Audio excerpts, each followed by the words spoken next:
It's like when Mr. Freeze is hanging out with his goons and he's making them watch White Christmas. He's Mr. White Christmas. Louder, come on, sing. He's Mr. Snow. Get the...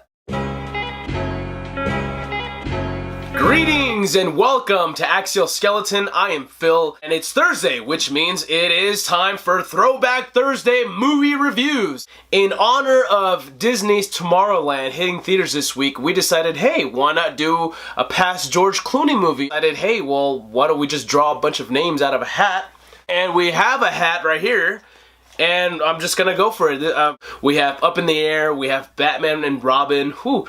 We have From Dusk Till Dawn, we'll have Syriana, we have Good Night, Good Luck, and Ocean's 11. So, without further ado, alright, got it.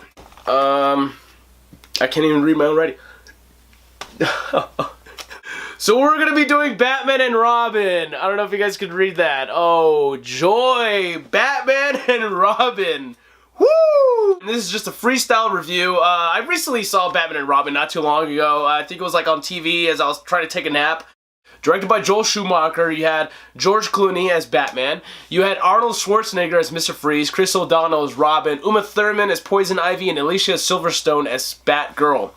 Joel Schumacher's follow-up to Batman Forever, which, at this point, I really wish I'm doing Batman Forever instead of Batman and Robin. This movie came out in 1997, so I was probably like 8 or 9 years old when this came out. I was a little elementary school kid not liking this movie, and that's already saying a lot. When I was a kid and I saw Batman and Robin, I just thought it was probably my first big disappointment, my first big letdown ever. Keep in mind, this is not George Clooney's fault. I strongly believe that right now would be a good time for him to play Batman if they want to go with a Batman Beyond route. Let's just start off by saying that George Clooney delivered the worst I'm Batman of all time. He literally just smashes through the glasses of the museum, lands on top of a Brachiosaurus, and he says, "Hi, Freeze, I'm Batman. Would you like to go and grab some coffee afterwards? Because, hi, I'm Batman." I mean, you have Michael Keaton with the really smooth, "I'm Batman." And you got Christian Bale going, "I'm Batman." Even that's cooler than George Clooney. Come on. Batman lands on the dinosaur and goes, "Hey, Freeze, I'm Batman." And he slides down the Brachiosaurus like if he's Fred fucking Flintstone. Chris O'Donnell comes back from Batman Forever and he has some terrible, terrible lines. He's just "Oh, I want a car. Chicks dig the car." Ugh. Yeah, terrible. There's also Uma Thurman. We're talking about Uma Thurman. A couple years before Batman and Robin, she played Mia Wallace in Pulp Fiction. How does she go from Pulp Fiction to playing this terrible, terrible acting job in Batman and Robin? Like, my plants, you are a psycho. Actually, I remember being a kid, and I'm not gonna lie, I thought Poison Ivy, the scene when she's giving that little dance, I'm gonna go and say that is my very first time ever probably drawing wood as a child.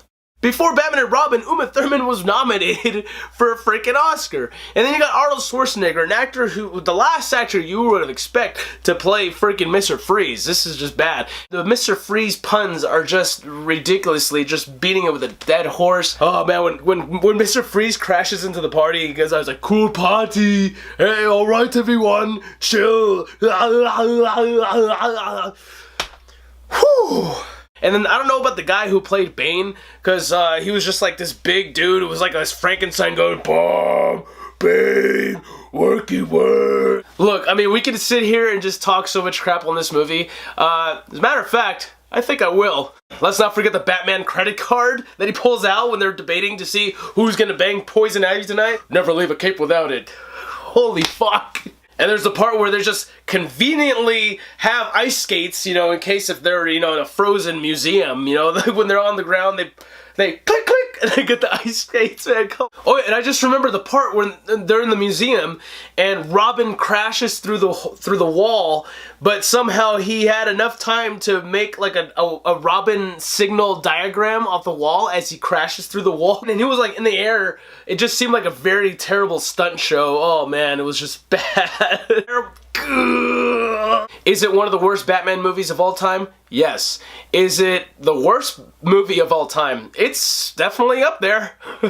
We can all agree that this movie was just, it was a joke, right? It was just a bad joke. Let's just go ahead and rate this movie. I'm gonna give it probably the lowest score that you can ever get in this show, 1 out of 5 skulls.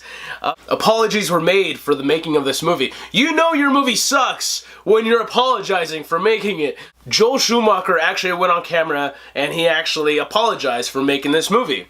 And the rest of the cast, they really didn't know who to blame for the making of this movie. George Clooney was like, oh yeah, the Batman thing, yeah, I don't know. It's kind of necessary. We needed Batman and Robin. Here's the reason why. If it wasn't for Batman and Robin, we wouldn't have Batman Begins and then the Christopher Nolan movies. I felt like this franchise needed to fail miserably in order for it to be rebooted into something great, something like Batman Begins. Look, there has been some good superhero movies and there has been some bad superhero movies. Batman and Robin is just completely uncalled for. It is criminal. It is just illogical. It is horrible. It's just all out bad. And if you have kids, don't show him this movie. Show him the Adam West movie. Show him the animated movie. Show him Mask of the Phantasm. I'm not even going to ask you guys what's the worst movie of all time, because I think we can all kind of agree that Batman and Robin is probably one of the worst movies of all time. Yes, sing, sing, sing. I fucking love doing that. Batman and Robin is a certified piece of shit. It really is. It's terrible. It's something that you can just joke about with your friends, have some drinks, go for it, just make fun of it, have fun. So that is our Throwback Thursday movie review for Batman and Robin. Go see Tomorrowland this weekend. I'm pretty sure it's not as bad as Batman and Robin. It's directed by Brad Bird. I'm really looking forward to it. If you like this video, check out our other videos. Subscribe to this channel. You guys take it easy. Until then, stay focused, stay sharp, and Axial On.